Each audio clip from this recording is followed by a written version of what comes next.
Baik, assalamualaikum warahmatullahi wabarakatuh. Jadi hari ini masih belajar dengan saya ya di materi ekonomi.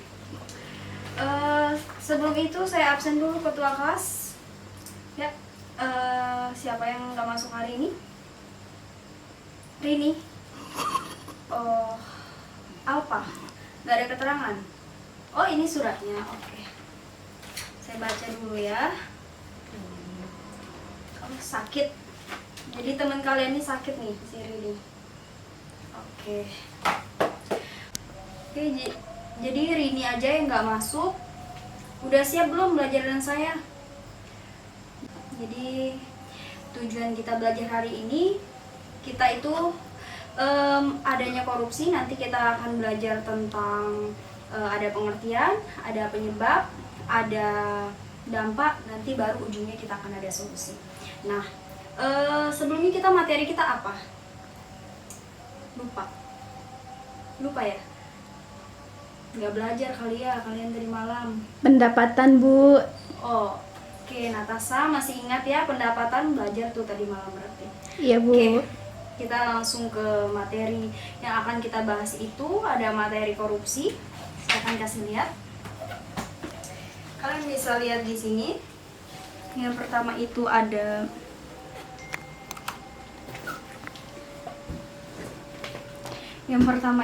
pengertian. Nah, di sini itu materi kita kan korupsi. Sebenarnya saya rasa kalian itu sebenarnya tidak awam lah dengan yang namanya korupsi, karena emang biasanya udah terdengar di telinga kalian, dan kita tahu bahwa emang negara kita ini salah satu negara yang paling banyak korupsi. Bahkan di tempat kuliah kita pun juga banyak korupsi itu. Nah, ini definisi korupsi itu adalah tindakan pejabat publik atau politisi maupun pegawai negeri serta pihak lain yang terlibat dalam tindakan itu dan secara tidak wajar dan tidak legal menyalahgunakan kepercayaan publik yang dikuasakan kepada mereka untuk mendapatkan keuntungan sepihak. Nah, jadi maksudnya itu nggak perlu cuman pegawai, tapi bisa dari politisi maupun pejabat. Maksudnya itu di sini mendapatkan keuntungan sepihak, masuk kantong kiri, kanan kantong kiri, tapi tidak memikirkan rakyat gitu. Padahal itu mereka itu bisa ada seperti itu atas kepercayaan dari masyarakat. Nah, jadi seperti itu ya, yang disebut dengan definisi korupsi.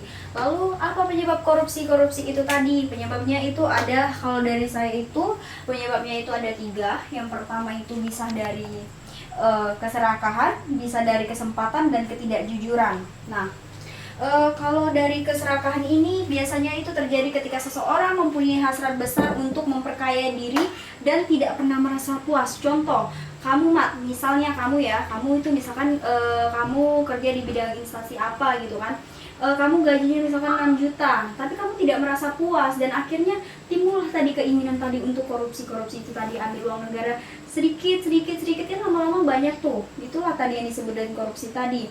Lalu ketidakjujuran. Nah, menurut saya ketidakjujuran ini penting sekali untuk kita. Di sini sebenarnya kalau kejujuran itu tidak perlu hanya untuk kerja, tetapi untuk apa saja itu bisa dilakukan dengan fondasi kejujuran. Nah, di sini itu penyebab korupsi itu karena tidak jujur tadi. Misalnya dia melihat adanya Nah, lalu ada kesempatan. Nah, kesempatan ini ada peluang untuk melakukan yang itu tadi, namanya korupsi itu tadi. Pertama mungkin niat jalannya lurus, tahu-tahu di pertengahan timbul ada peluang nih, ada kesempatan. Nah, yaudah masuk sini.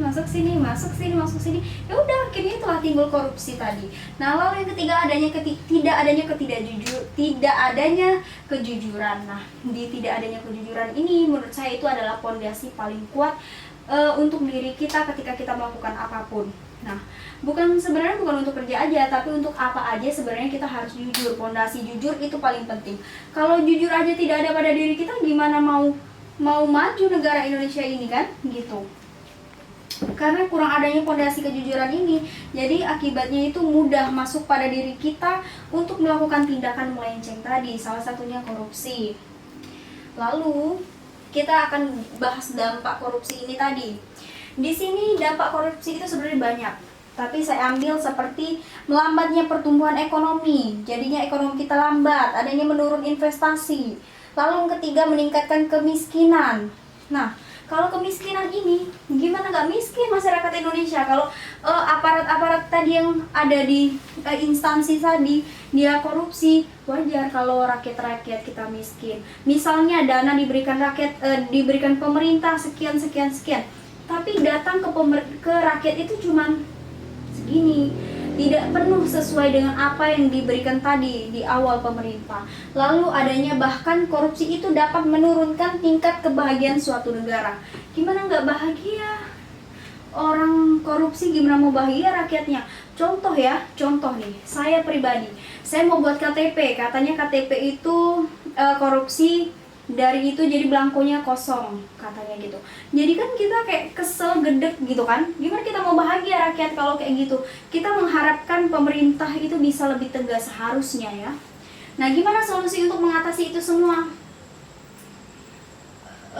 Solusinya pertama itu adalah pemerintah harus lebih tegas dalam membuat peraturan mengenai kebijakan penyelewengan ini atau disebut korupsi, karena saya nilai bahwa peraturan-peraturan yang selama ini ada tentang korupsi itu masih bisa dinilai masih rendah. Kenapa? Karena masih banyak banget orang korupsi. Kan bisa lihat sendiri kan, Setia Novanto itu selnya mewah bahkan di sana, padahal dia korupsi udah hampir berapa triliun dia korupsi, tapi selnya aja mewah. Harusnya undang-undang itu harusnya lebih tegas lah pemerintah dalam melakukan ini. Lalu yang kedua itu adalah memperkuat kejujuran. Nah, dengan adanya kejujuran ini kita diharapkan semua untuk bisa menjadikan Indonesia lebih maju lagi gitu. Lalu melakukan tugas dengan niat untuk negara yang lebih maju dan jaya. Jadi setiap kita melakukan apapun itu, kalau kita tujuannya niatnya bagus untuk negara, insya Allah semuanya akan baik. Oke, jadi mungkin itu saja penjelasan dari Ibu tentang korupsi, materi kita. Nah, mungkin dari peserta murid-murid saya ada yang bisa menjelaskan ulang apa itu korupsi? Ya, Hot Martua, silakan. Oke, ya benar sekali bahwa korupsi itu adalah tindakan yang menyeleweng ya. Nah, lalu penyebabnya? Ya, silakan. Natasha lagi ya. Sepertinya belajar nih Natasha nih. Oke, ya. Nah, jadi bahwa kita simpulkan sama-sama bahwa korupsi itu adalah tindakan pejabat publik atau politisi yang menyeleweng, yang mereka itu keuntungannya itu sepihak, lalu dengan solusinya itu pemerintah harus tegas dalam membuat peraturan mengenai korupsi, lalu adanya kejujuran. Nah, itu saja untuk materi besok itu kita masuk ke ini ya, ke pendapatan besok. Jadi saya harap kalian bisa baca-baca dulu untuk besok materinya. Jadi kalian biar nggak kebingungan lagi. Jadi kita belajar bisa kayak gini ya. Oke. Jadi saya rasa itu saja yang bisa saya sampaikan. Kebetulan waktunya juga mau habis ya. Oke. Jadi lebih kurang Ibu mohon maaf ya. Wassalamualaikum warahmatullahi wabarakatuh.